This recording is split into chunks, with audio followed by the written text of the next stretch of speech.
The judge's gavel hits the dark wooden table, and the sound echoes deep inside me, like a reminder of all the years I've lived in silence. I'm Eleanor Vance, 67 years old, sitting in this cold courtroom with my wrinkled hands clutching a yellow envelope I've kept for 13 long years. My heart is pounding so hard I'm afraid everyone can hear it. Across from me sits my daughter, Valerie, in her elegant suit, with her red-tied lawyer pointing at me like I'm some kind of criminal. Her eyes burn with anger. Anger I don't fully understand. Or maybe I do. Beside her, attorney Mark Sullivan flips through some papers, looking so sure of himself, like a man who believes he holds the truth. Your Honor, Valerie begins, her voice shaking but still steady. My mother has kept my children for 13 years without my consent. This is parental kidnapping. I never gave her permission to take them. Her words cut through me like sharp knives. Kidnapping. That word pierces my chest and sinks deep into the place where I've buried every pain of motherhood. I glance back and see my 3 grandchildren, Arthur 20, Emily 18, and Andrea 16, sitting quietly in the 3rd row. Their faces are pale and confused, like they're watching a movie they can't understand. Judge Theodore Mason, with his gray hair and tired eyes, peers over his glasses at me. Mrs. Vance, he says, what do you have to say about these accusations? I tighten my grip on the envelope. Inside it lies the truth, something I've protected for years, like a wound that never healed. Your Honor, I begin, my voice trembling. I didn't kidnap anyone. I only raised the children my daughter left on my doorstep. That's a lie, Valerie shouts, jumping to her feet. I never abandoned them. I was sick, I needed help. Her lawyer gently places a hand on her arm to calm her. Your Honor, he says smoothly, my client suffered from severe postpartum depression. She needed medical treatment. Mrs. Vance took advantage of her vulnerability and kept the children, cutting them off from their real mother. The courtroom fills with whispers. Some people nod, already convinced they know who the victim is. But they don't know the truth. The truth I've lived every single day for 13 years. Early mornings, fevers, homework, the hugs when they cried for their mom. I remember it all. Mrs. Vance, the judge says softly, I understand raising your grandchildren wasn't easy, but if their biological mother is asking for custody. With all due respect, Your Honor, I interrupt, my voice suddenly strong. There are things this court needs to know before making any decision. I lift the yellow envelope and hold it high. Valerie's eyes widen, not with anger this time, but with fear. Inside this envelope, I say, are documents that will completely change this conversation. The judge leans forward. What kind of documents? Proof, Your Honor. Proof of what really happened 13 years ago. And proof of why my daughter is really here today. And it's not out of love. My voice shakes slightly, not from fear, but from emotions too heavy to name. Valerie turns pale. Mom, please don't do this, she whispers. Do what? I ask quietly. Tell the truth. Attorney Sullivan clears his throat. Your Honor, Mrs. Vance is trying to distract the court. Whatever these documents are, they don't change the fact that my client has legal rights to her children. On the contrary, I say firmly, looking straight into my daughter's eyes. These papers explain exactly why we're here. They explain why, after 13 years of silence, 13 years without a single phone call or a dime sent to her children, Valerie suddenly shows up with a lawyer. The room falls silent, heavy, still. I can hear the faint rustle of papers, the sound of my grandchildren breathing behind me, and the dull pounding of my own heart. The judge studies me carefully. Mrs. Vance, are you saying there's a hidden reason behind this case? I'm not suggesting it, I reply. I'm saying it. My eyes meet Valerie's, and for a second, I see the same guilty look she used to have when she was a little girl caught doing something wrong. It's all in here, I add softly, lifting the envelope again. Mom, Valerie pleads. Please think about what you're doing. I've had 13 years to think, I say bitterly. 13 years of sleepless nights when Arthur had a fever. 13 years of school meetings I attended alone. 13 years waiting for a call from you that never came. Judge Mason taps his gavel gently. Mrs. Vance, Are you prepared to submit those documents as evidence? I looked down at the envelope. Inside are the letters Valerie wrote, the photos I saved, the receipts I kept, and something else. Something my grandchildren don't even know exists. Something that will change everything. Yes, Your Honor, I whisper. I'm ready. The judge nods, flipping through his notes. Very well, Mrs. Vance. Before we examine the documents, please tell the court what happened 13 years ago. I close my eyes for a moment and let the memory pull me back to the day that changed everything. It was a rainy Tuesday in October. I was in my small kitchen, making chamomile tea after the doctor told me my arthritis was getting worse. Then came the knock on the door, sharp, desperate. When I opened it, there stood Valerie. She was soaking wet, her face pale and tired, holding a plastic bag of clothes. Behind her were 3 children, Arthur 7, Emily 5, and Andrea just 3. Their clothes were dirty, their cheeks streaked with tears, and they looked hungry and scared. I glance at my grandchildren now. Arthur gives me a sad little smile, remembering that day. Emily's eyes glisten with tears, and Andrea hugs herself tightly, the same way she used to when she was frightened. My daughter came in like a storm. I continue softly. She dropped the bag on the floor and said, "Mom, I need you to keep them for a while. Just a few weeks until I sort things out." Valerie drops her gaze. Her lawyer whispers to her, but she doesn't reply. I asked her what kind of problems, I say, if she needed money, if something happened to their father. But she didn't answer. She just kissed each child quickly and ran out. The kids ran after her, crying, "Mommy, Mommy." I paused, my voice breaking. But she was already gone. The taxi drove off, and that was the last time we saw her for years. The courtroom is so quiet you could hear a pin drop. That night, I whisper. Arthur asked when his mom was coming back. I told him soon. Andrea cried for her teddy bear she left at Valerie's house. Emily helped me cook dinner with her tiny hands, as if she already knew I was the only one left to care for them. My throat tightens, and I take a sip of water the court officer hands me. Days passed, then weeks. I continue. I didn't know where Valerie lived. She'd moved, and I had no number to call. The children kept asking for her. Arthur started wetting the bed. Emily stopped talking for almost a month. And little Andrea developed a cough that wouldn't go away. I noticed Valerie fidgeting in her chair, twisting the ring on her finger. I enrolled them in the nearest school. I go on. I needed their birth certificates, so I went to Valerie's old apartment. Her landlord said she'd moved out without paying 3 months' rent. He handed me a box of the kids' things and a few documents. Judge Mason scribbles some notes. "Did you report it to the authorities?" he asks. "Your Honor," I sigh. "I thought it was temporary." Valerie had struggled before, but she'd always come back. What would I have told the police? That my daughter left her kids with me? At the time, that wasn't a crime. I turned to look directly at Valerie, but months turned into years. Arthur turned 8 and asked if his mom would come to his birthday. I told him we'd try to find her.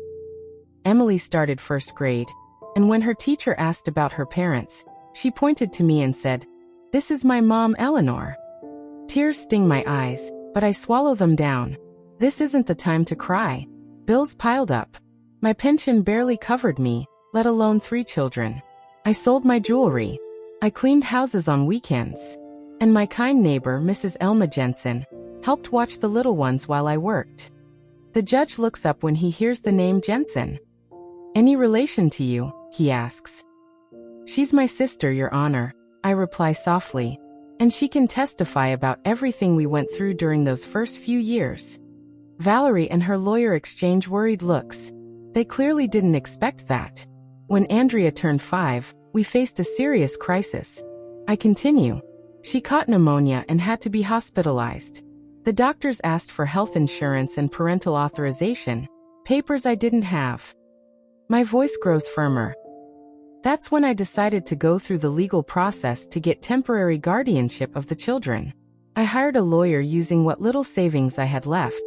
It cost me $800 I didn't even have, but I had no choice. The lawyer tried to find Valerie to notify her about the case. We even published notices in the newspaper, just like the law required. But no one ever responded. Did you get legal guardianship? The judge asks. Yes, Your Honor, I answer. 10 years ago, this very court granted me legal guardianship of my 3 grandchildren. I still have all the documents. For 3 years, the court required us to keep searching for their mother. But she never showed up, never called, never sent a single dollar. Valerie suddenly stands. I was sick. I had depression. I couldn't take care of them in that state. Please sit down, the judge says firmly. Then he turns back to me. Go on, Mrs. Vance. The children grew up with me, I say proudly. Arthur graduated high school with honors. Emily won poetry competitions. Andrea learned to play guitar, and even started a band at school. They went to therapy when they needed it. I took them to every doctor's appointment, every school event. I celebrated every birthday, every achievement, every important moment in their lives. I glance at my grandchildren. Arthur nods, tears in his eyes. I never lied to them about their mother. I continue. I told them she loved them but couldn't take care of them then. I showed them her pictures from when they were babies. I kept every drawing they made for her, hoping she'd come back one day. And they never had contact with her all these years? The judge asks. Not once, Your Honor, I reply. Not until 2 months ago, when she appeared at my door with her lawyer and a custody demand. The judge leans forward. 2 months? And what changed after 13 years of total absence? I smile faintly. That's the part Valerie doesn't want revealed. I lift the yellow envelope. The answer, Your Honor, is in these documents. Mrs. Vance, Judge Mason says, extending his hand. Please approach and present the documents. I rise slowly. My knees ache from arthritis, but my determination keeps me steady. I walk toward the stand, clutching the yellow envelope tightly against my chest. Behind me, I can hear Valerie's nervous heels tapping on the wooden floor. Your Honor, her lawyer Mark Sullivan says quickly. The defense requests to review any documents before they're admitted as evidence. Of course, the judge replies. Mrs. Vance, hand the documents to the clerk.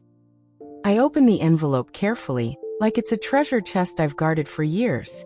My fingers tremble, not from fear, but from the weight of finally revealing the truth.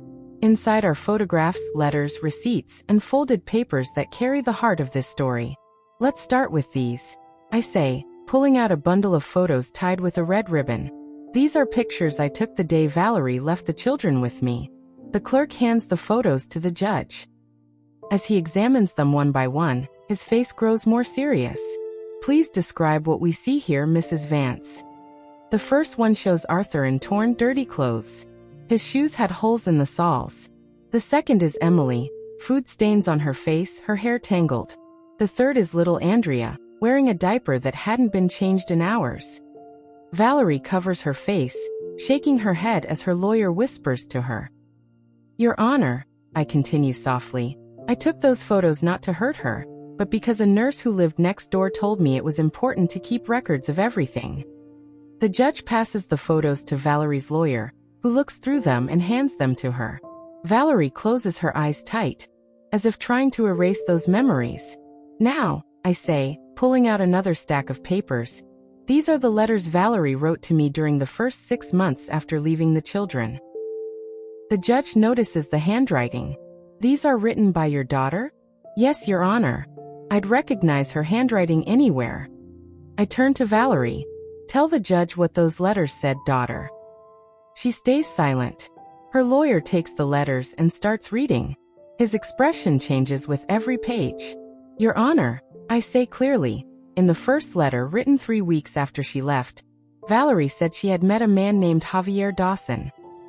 She told me she was moving with him to another city and asked me to keep the kids a little longer because her new partner didn't want family baggage. The courtroom goes silent. All eyes are on Valerie, who begins to cry quietly. In the second letter, I continue. She told me she was pregnant with Javier's child. She said she couldn't come back because Javier threatened to leave her if she brought her children into their new life. The judge looks up sharply. Pregnant? Yes, Your Honor. She had another child with Javier. A boy who's now 12 and lives with them.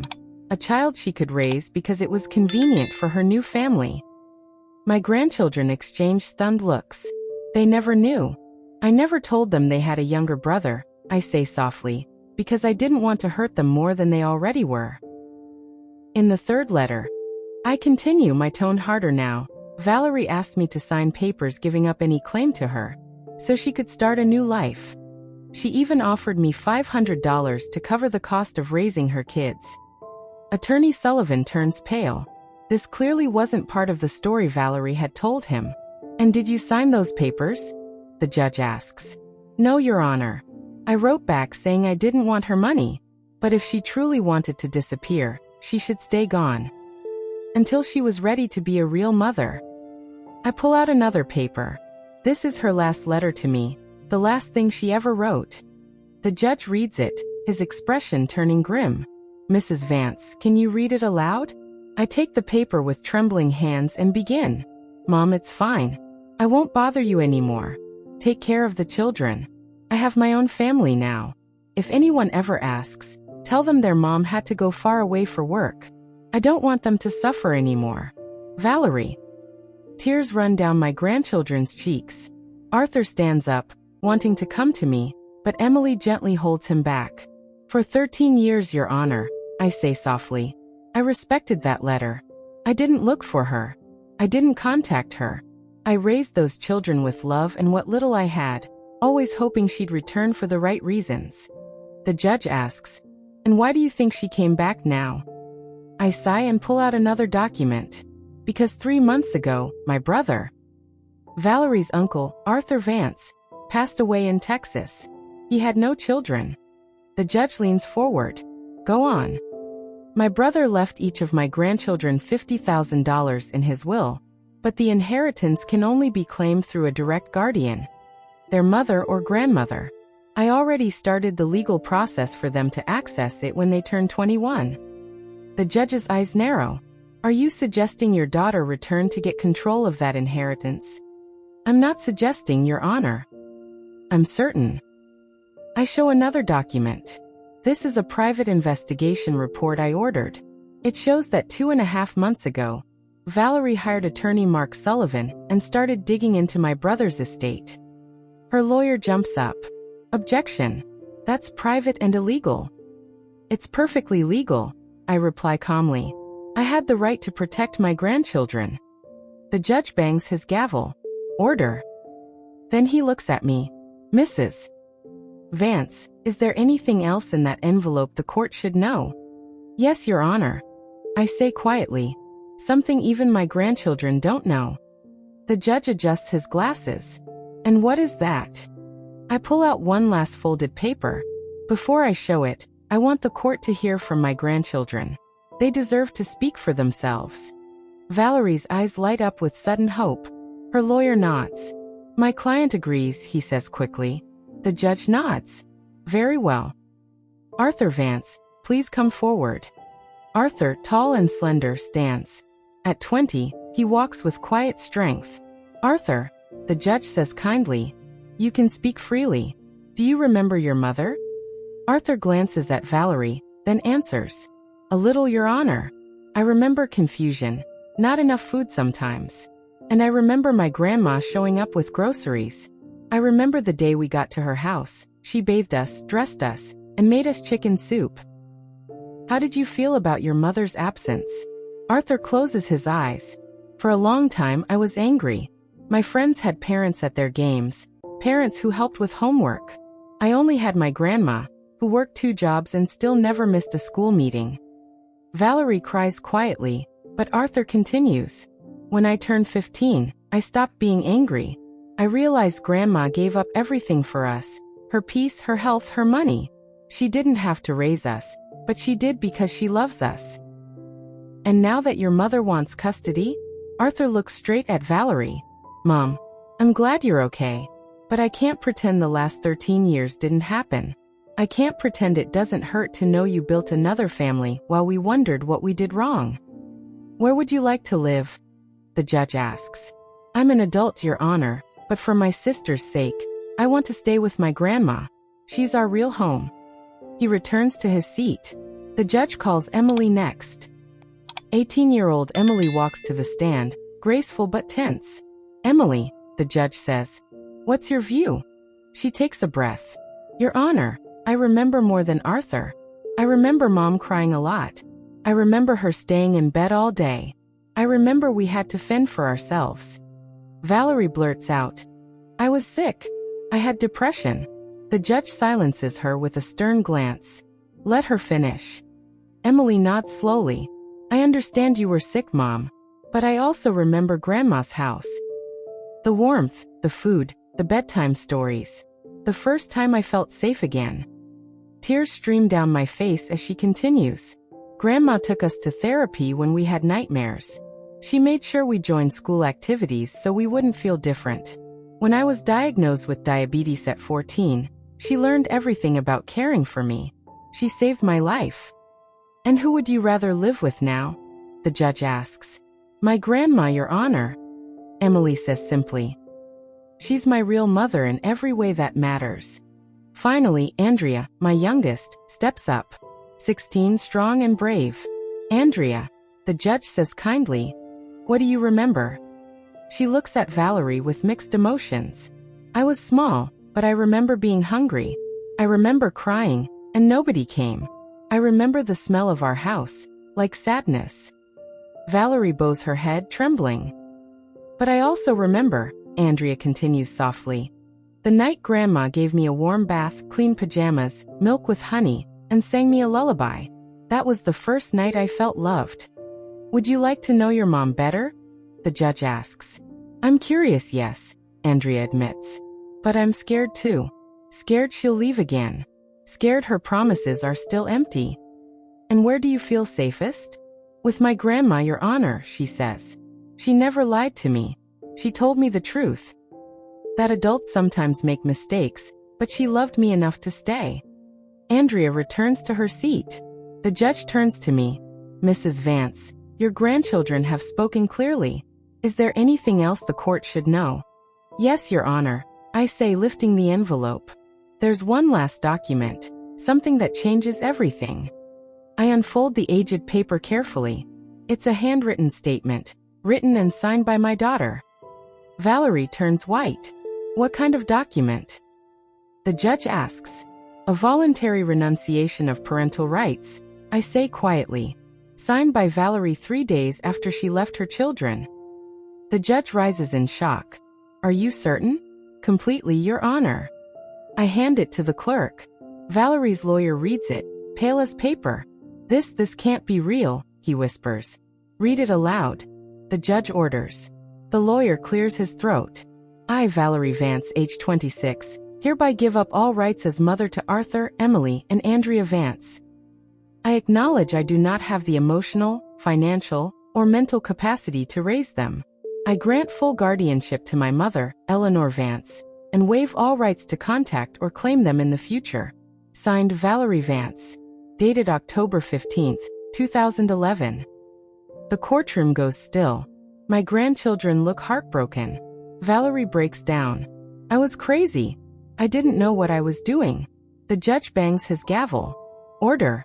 Mrs. Vance, do you have witnesses?" "Yes, Your Honor," I reply.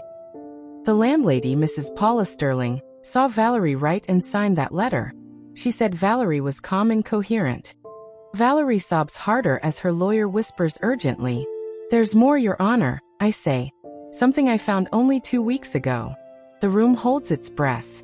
I discovered through my investigator that Valerie and her partner, Javier, are in serious financial trouble. Javier lost his job 6 months ago. They got an eviction notice 4 months ago. And 3 months ago. Right after learning about my brother's inheritance, they started the custody process. Valerie looks up red-eyed. "Mom, please. Let me finish, daughter." I say firmly but softly. "You and Javier are drowning in debt, over $30,000. The judge flips through the documents. "And you believe they're after the inheritance?" "I don't believe it, Your Honor. I know it." I take a deep breath.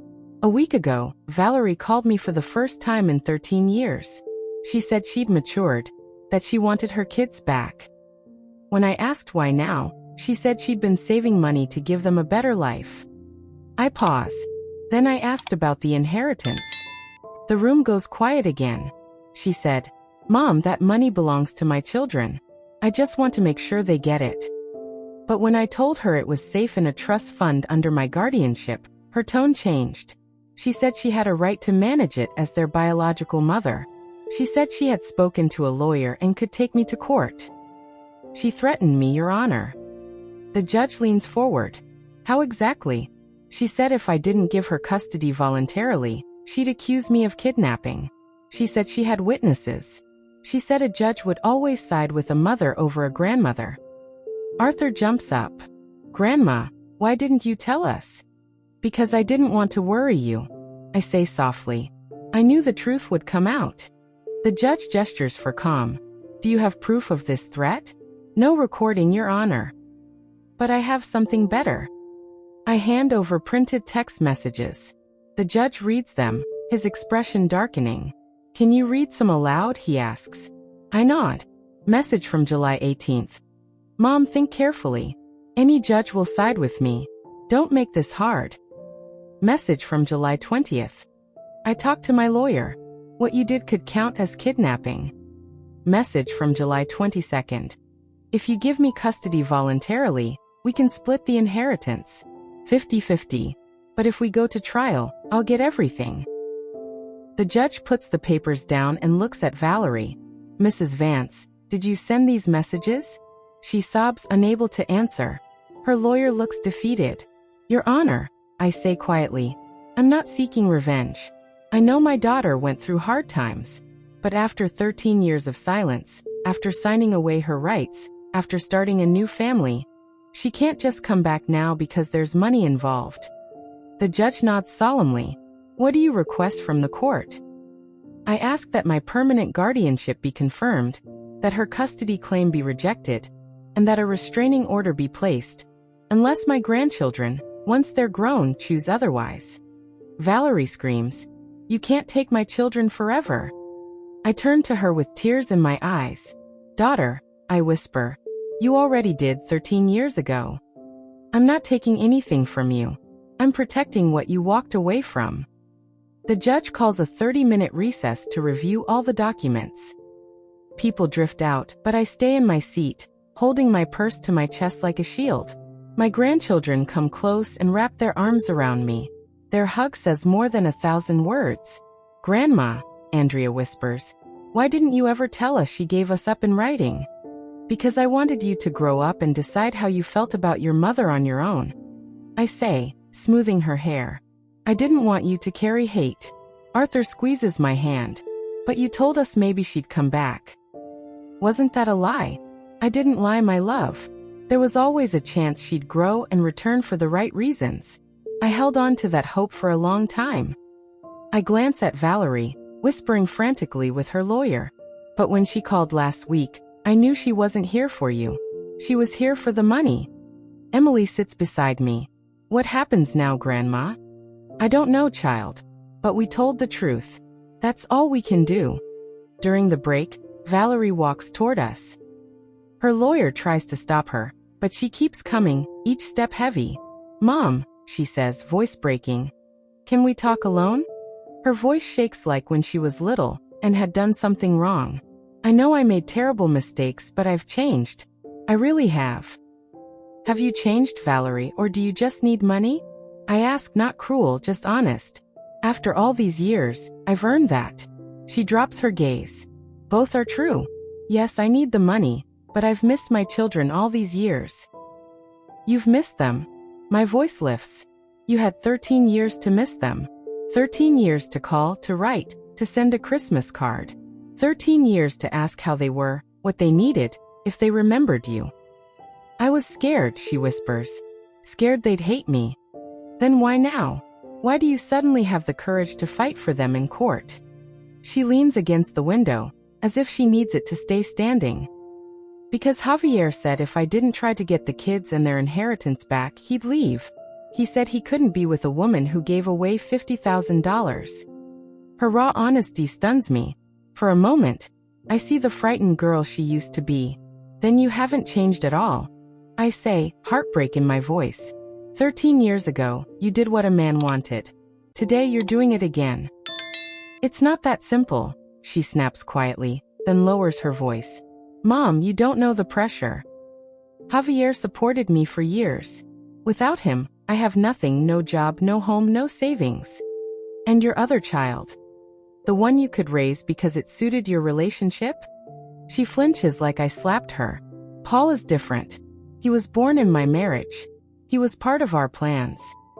Arthur, Emily, and Andrea are also your children, Valerie. They deserved unconditional love too. I couldn't give it, she bursts out, tears running. I was a kid when I had them. I didn't know how to be a mother. When Arthur cried, I cried. When Emily had nightmares, I had panic attacks. I couldn't handle it. For the first time, I feel a sting of sympathy. Then why didn't you ask me for help? Why not say, Mom, I can't do this alone? Because I was scared you'd judge me. I thought you'd say I was a bad mother. My voice softens. I would have helped. We could have raised them together. But you ran. You abandoned them. I know, she sobs. I know. I've lived with that guilt. But now I can offer them more. With the inheritance, I can give them the life I couldn't before. With the inheritance, Valerie, are you listening? This isn't about money. It's about 13 years of silence. About the letter where you gave up your rights. About building a new family and forgetting the old one. She straightens, that old hard spark flashing in her eyes. Mom, legally I'm still their biological mother. That paper wasn't notarized or filed in court. Technically, it might not hold. There it is, the real Valerie, calculating. So this was never about your children. It's about winning access to the money. It's both, she insists. We can make a deal. I'll take the kids. You can visit anytime. We can share responsibilities. And the inheritance, we can split it fairly. You spent money on them. You deserve compensation. Compensation? The word tastes bitter. Do you think I raised your children expecting payment? That I took them to the doctor for money? That I stayed up through nightmares for a reward? Stop. Just stop. She covers her ears like a child who won't hear the truth. I won't stop, because you must hear this. I didn't raise them as an investment. I raised them because I love them, because they're my blood, because when you left, someone had to love them without conditions. She drops her hands and looks at me with that old, humbled expression I haven't seen since she was a teenager who knew she'd gone too far. Mom, she whispers, what do I have to do for you to forgive me? I've imagined this moment for years, but the words come slowly. Valerie, forgiveness isn't a trade. It isn't something you earn by checking boxes. Forgiveness is a choice to let go of resentment. So do you forgive me? I study my daughter, the 39-year-old woman still seeking approval. I feel love, disappointment, sadness, and a flicker of hope. I forgive the scared girl who didn't know how to be a mother. I forgive the desperate choices when you felt overwhelmed. I forgive you for running when it was heavy. She smiles hopefully, but I go on. But I can't forgive you for coming back only when money appeared. I can't forgive you for threatening me with jail to get what you want. And I won't let you hurt these children again. Her smile vanishes. So there's nothing I can do? There is, I say firmly. Go back to your life. Work on yourself. Change for real. When you can offer love without expecting anything back, maybe your children will choose, on their own, to meet you. And the inheritance belongs to them. I'll make sure they get it when they're ready to handle it. A court officer steps into the hall. Recess is over. The judge is ready. As we head back, Valerie lightly takes my arm. Mom, one last thing. If I drop the case now, will you let me have supervised visits sometimes? I stop. That isn't my decision. It's theirs. If they want to see you, I'll respect that. But I won't push them. We return to the courtroom. The air tightens with attention. Valerie and her lawyer sit. She's slumped smaller, like the fight has left her. Ladies and gentlemen, the judge begins solemn. I've reviewed the documents. This case is more troubling than a simple custody dispute. He looks at Valerie. Mrs. Vance, after reading the handwritten renunciation, your threatening messages, and the 13 years of documented abandonment, I have serious questions. Valerie stands, shaking, gripping the table. Do you confirm you wrote the renunciation dated October 15, 2011? Your Honor, Mark Sullivan jumps in. My client had a severe mental health crisis. She can't be held to decisions made then. Counselor, the judge says sharply, the medical reports you submitted say she was discharged 2 months before that letter and certified mentally stable, not a danger to herself or others. Valerie stumbles back into her seat. Furthermore, the judge continues, public records show Mrs. Valerie Vance legally married Mr. Javier Dawson on December 20, 2011, 2 months after that letter. How could someone unfit to decide for her children be fit to decide marriage? Silence. My heart thuds as we wait. Your Honor, Valerie says broken. I just wanted a fresh start. I thought it was better for everyone. Better for everyone or better for you? His voice cuts. Valerie cries and can't answer. Mrs. Vance, he goes on. I also reviewed school records for your son, Paul, born 2012. You attended meetings, events, and kept a stable home for him for 11 years. This proves you could be a mother, but you chose to be a mother only to the child who was convenient. Each word slams down like a hammer. Valerie collapses into her chair. And most troubling, the judge raises the printed messages. Are these threats, accusing your mother of kidnapping to force custody? That is not only immoral, it is extortion, a serious crime. Sullivan bolts up. Your Honor, I request a recess to discuss withdrawing the suit. In light of the evidence, the judge replies, especially the extortion threats, I must refer this to the district attorney to consider criminal charges. No, please, Valerie cries. I just wanted my children back. No, the judge says coldly. You wanted their money. The evidence is clear. He turns to me. Mrs. Eleanor Vance, do you wish to press extortion charges against your daughter? The question shocks me. I look at Valerie's pleading eyes, then at my grandchildren's tense faces. I listen to my heart. Your Honor, I don't want criminal charges. Valerie exhales in relief. But I do request a restraining order preventing contact with me or my grandchildren for at least 5 years, unless through a lawyer and with the court's prior approval. That is reasonable, the judge nods. Anything else? Yes. I ask the record to state that Mrs. Valerie Vance voluntarily relinquished all parental rights to Arthur, Emily, and Andrea on October 15, 2011, and that any future attempt to claim custody be deemed frivolous without substantial new evidence of changed circumstances. Granted, he says, making notes. Valerie stands swaying. Mom, please don't do this. Don't take my children forever. My voice is gentle but steady. Valerie, I'm not taking anything. You let them go 13 years ago.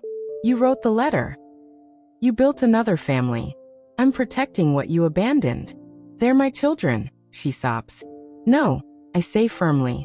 They are the children you had. I'm the one who raised them. I'm the one who loved them without conditions. I'm the one who sacrificed peace, health, and money to give them a home. Arthur rises. Your Honor, may I speak? Please, the judge says. Arthur walks to the stand with a man's dignity and a boy's pain in his eyes. For the record, my sisters and I don't see Valerie as our mother. She gave us life, but our mother is Eleanor Vance, the woman who raised, taught, and loved us and never left. He looks at Valerie. If you truly change someday, if you can love without expecting anything back, maybe we'll get to know you as a person. But you'll never be our mother. Grandma earned that. Valerie sobs harder, but Arthur continues. About Uncle Arthur's inheritance. When we turn 21 and can use the money freely, part of it will go to Grandma Eleanor. She deserves it for everything she sacrificed. Emily and Andrea join him. I want to say something. Emily adds, clear and calm. Valerie, I don't hate you, but I don't know you. You're a stranger who shares DNA. My real family is Grandma and my siblings. Andrea looks Valerie straight in the eyes. If you'd come back for love, maybe we could have built something. But you came back for money. That tells us everything. The judge taps his gavel gently. This court rules. Permanent legal guardianship of Mrs. Eleanor Vance over the minors Emily Vance and Andrea Vance is confirmed. A 5-year restraining order is issued against Mrs. Valerie Vance. Her custody claim is denied as frivolous, and she is barred from filing similar suits without substantial new evidence. Valerie crumbles, held up by her lawyer. "Mom, will you ever fully forgive me?" I walk to her, feeling the weight of the years. I touch her tear-streaked cheek. "Valerie, I forgave you long ago. But forgiveness doesn't mean I'll let you hurt these children again. They've suffered enough." "What will I do now?" she asks like a lost child. "You'll go home. You'll care for the child you have. You'll work on yourself, become better. And maybe one day, if you truly change, my grandchildren will decide whether to meet you. And if Javier leaves because I didn't get the money?" I sigh. "Then it's time you learn to stand on your own 2 feet. Stop living by what men expect of you." The judge stands. Court is adjourned. As we leave, I feel a strange mix of victory and sorrow. I won the case, but I lost the hope that my daughter returned for love. Yet when my grandchildren hug me in the hallway, I know I chose right. Sometimes love means protecting the ones you love, even if it hurts someone you love too. 3 months later, I'm in my small kitchen while Andrea practices guitar for her school recital. Evening light warms her focused face, so much like mine at her age. Arthur is in college on a full scholarship we fought hard to get. Emily works part-time at a bookstore while finishing high school. Life is calmer now. No dread of someone showing up to take them. No sleepless nights over lawsuits. The restraining order has given us peace. The doorbell rings. It's Mrs. Elma, my neighbor and the judge's sister, holding a tray of fresh tamales. "Eleanor, look what I brought," she smiles. "You've been working hard. These will help." "Thanks, Elma. Come in. Let's have coffee." While it brews, she gives me that look. I know she has news. "Just say it, Elma. We've known each other 40 years. It's about Valerie," she finally says. "My brother Theodore says she's asking how to appeal." A knot forms in my stomach. And they told her there are no grounds. The renunciation stands, especially after everything else. But there's more. Javier left last week. He took Paul. He said he can't stay with a woman who lost $150,000 by being stupid. The words hit like a slap. She's still my daughter. It hurts to hear she's suffering. Where is she living? In a small apartment downtown. She's cleaning offices at night. Theodore says she looks terrible, thin and sad. Andrea stops playing and comes over. "Are you talking about my biological mom?" "Yes, sweetheart," I answer honestly. "She's having a hard time." Andrea sits. "Do you feel bad for her, Grandma?" Her question is so grown up. "Yes, I do. She's still my child, and I don't like knowing she's hurting. But we didn't do anything wrong by defending ourselves, right?" I smile and stroke her hair. "No, my love. Sometimes you can feel compassion and still protect yourself. Both can be true." Elma clears her throat. "There's one more thing. Valerie's been asking about the kids. She hasn't broken the restraining order, but she's asking neighbors how they're doing, how school is, if they need anything." "Do you think she's planning something?" I ask. "I don't know," Elma says. "But Theodore wanted you to be aware." That night, after Andrea sleeps, I lie awake thinking about Valerie. Alone in that small apartment, no partner, no son, no steady job. I picture her regret and loneliness. The next day, I do something that surprises even me. I buy groceries: rice, beans, chicken, vegetables, bread, milk. I bag them up and drive to the address Elma gave me. The building is old and worn. I climb to the 3rd floor and knock on 3B. Footsteps. "Who is it?" "It's me, Valerie. Your mother." Silence. Then the locks click. The door opens. Elma was right. My daughter looks awful. She's lost a lot of weight. Dark circles sit under her eyes. Her clothes are clean, but very worn. "Mom," she whispers, like she can't believe I'm there. What are you doing here?"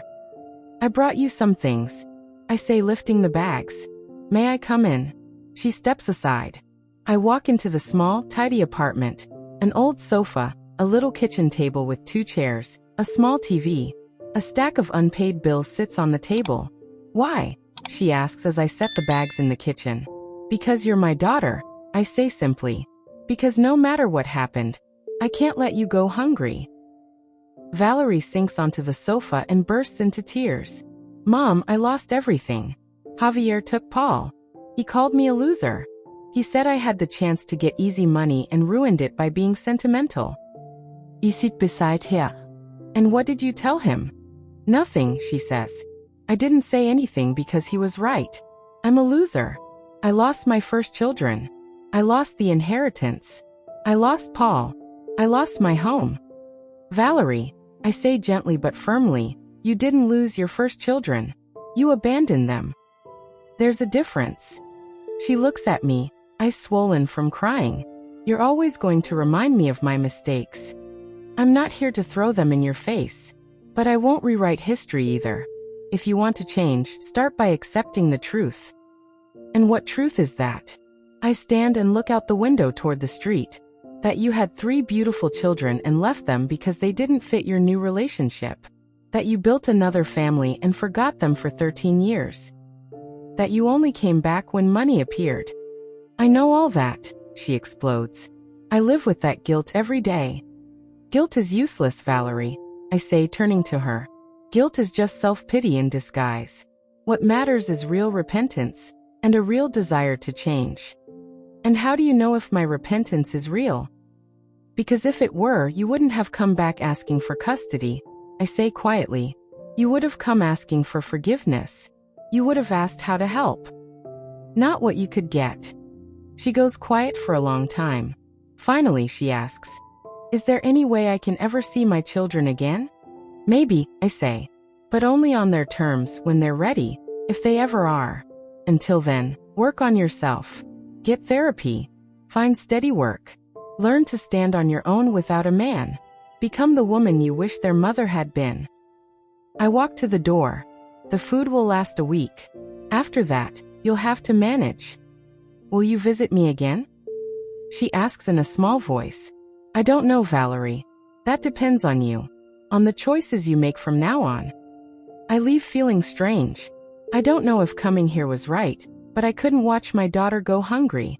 When I get home, Arthur is in the kitchen studying. He looks up.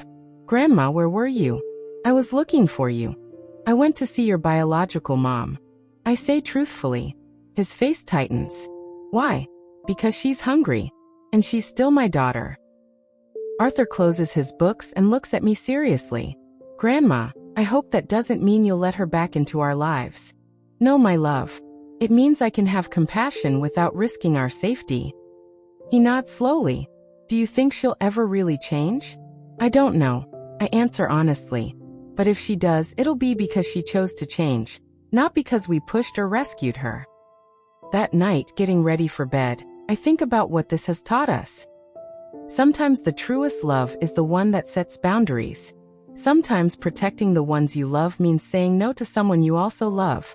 And sometimes justice isn't revenge. Justice is letting the natural consequences of someone's choices play out, while you choose love over bitterness. 1 year after the trial, I sit in my garden, watching the tomatoes I planted in spring grow. Arthur graduated college with honors and got an engineering job. Emily got into college with a partial scholarship.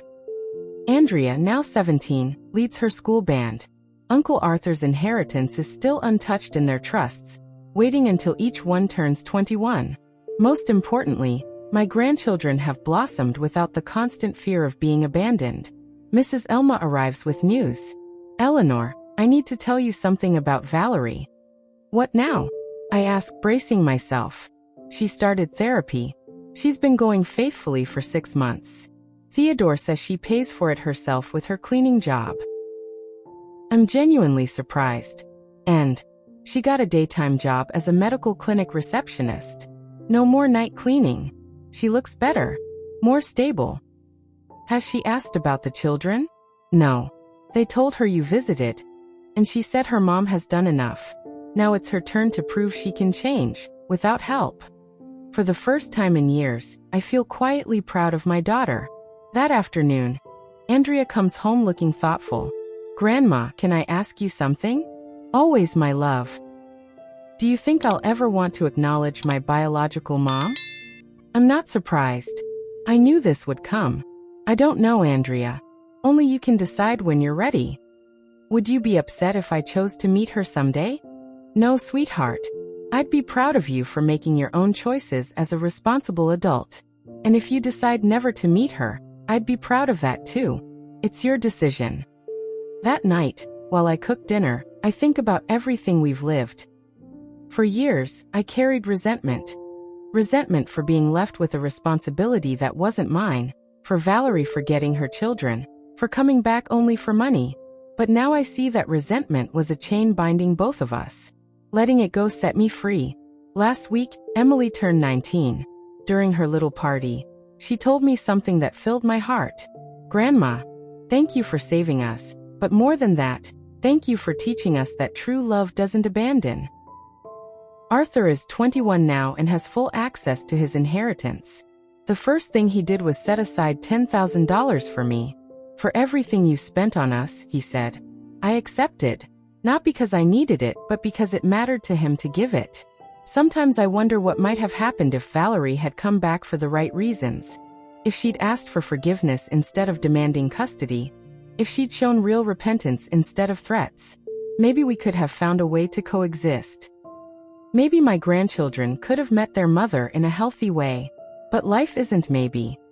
It's the choices we make with what we know. I chose to protect 3 abandoned children. I chose to love them without conditions when their own mother couldn't. I chose to spend my peace and my savings to give them stability. And when it was time, I chose to fight for them with everything I had. I regret none of it. Today, as Andrea practices guitar, Emily studies for her exams, and Arthur plans his career, I know I chose well. They are responsible, kind, hardworking. They're good people who add something positive to the world. They prove that unconditional love can live side by side with firm boundaries. People ask if I hate Valerie for what she did. I don't. But I don't excuse it either. She was young. Motherhood is hard. We all make mistakes. But some choices leave permanent marks. Abandoning your children isn't a slip. It's a decision that shows who you are. Valerie chose her new life over her children. I chose the children over my comfort. We both live with those choices. The difference is I sleep peacefully knowing I put their well-being first. She will live with knowing she left when they needed her most. If there's a lesson here, it's that justice isn't always punishment. Sometimes justice is simply each person receiving what their actions lead to. I receive my grandchildren's unconditional love because I gave them unconditional love. Valerie faces the absence of that love because she chose to be absent. It's not revenge. It's a natural result. Maybe if she truly changes, my grandchildren will choose to give her a chance. But it will be their choice on their terms, when they're ready. Meanwhile, I will keep being what I've always been. Their grandmother, their protector, their safe place, their steady love. Because that's what real love does. It doesn't abandon. It doesn't bargain. It doesn't set conditions. It simply is, constant like dawn, strong like deep roots, quiet like a prayer that never ends. And in the end, that is enough. Did you enjoy the story? Which city are you listening from? Tell me in the comments. Thank you for your sweet support. Can't wait to read your thoughts. On the screen, you'll see 2 new life stories I highly recommend. There's so much more on the channel. Don't forget to subscribe. See you in the next life story. With love and respect.